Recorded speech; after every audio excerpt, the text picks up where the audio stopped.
There's a wonderful woman that I have come to respect a great deal and know. Her name is Carolyn Meese. And she has a tape that I heard a few years ago called Why People Don't Heal, I believe it is.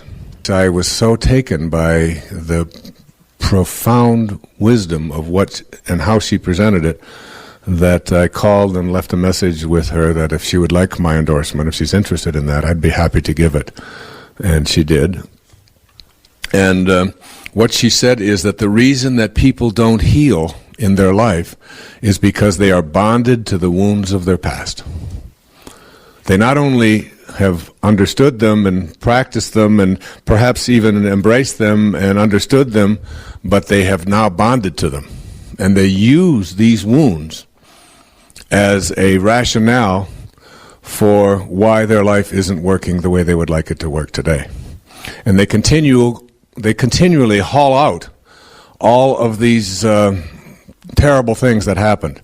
And within 5 minutes of meeting them, you'll know that they're an alcoholic, or that they were sexually abused, or that their father walked out on them, or that they lived in an orphanage, or that they were very poor, or that they suffer from depression, or whatever it might be.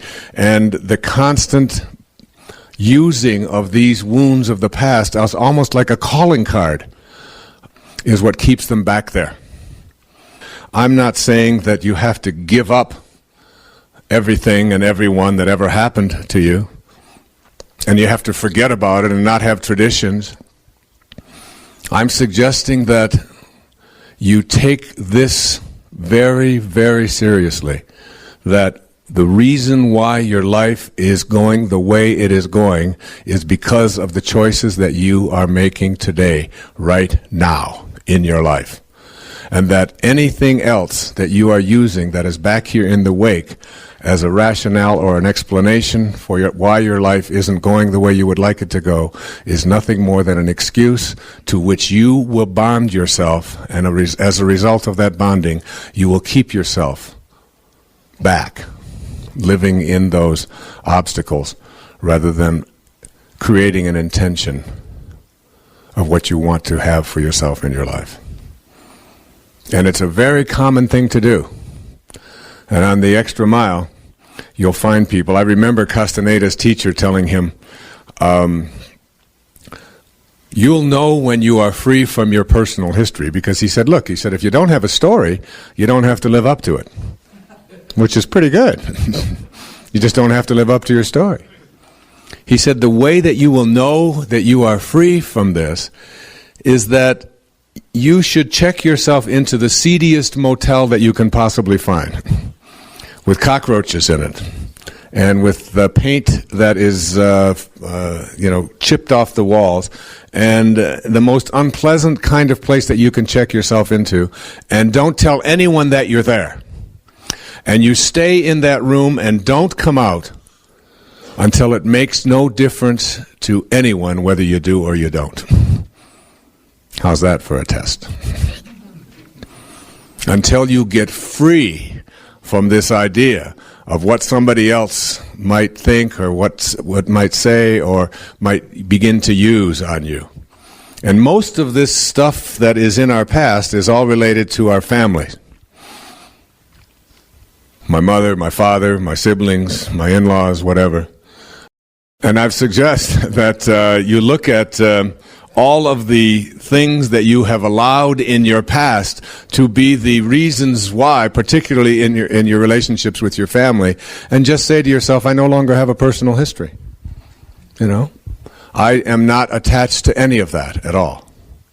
I look upon my personal history, and I have for a long time, as one of the great advantages of my life. Because I feel that when we come here, we have a heroic mission, and that it was my dharma, my destiny, my path, if you will, to teach self-reliance. I've never done anything else since I was a little boy. And my entire professional life and all of my teaching and all of the work that I've done, all of the books have all been directed towards just teaching people about self-reliance. And it's almost as if God said, if you really want to teach self-reliance, then you'll have to get your little ass into an orphanage and spend a few years there learning to rely upon yourself.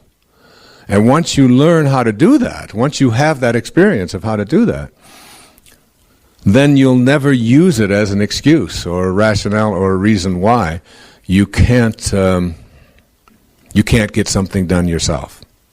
You don't have to blame anybody else. You'll know to rely upon yourself, and it won't be because of something that you learned in a book or that you heard on a tape. It'll be because you have made conscious contact with self-reliance.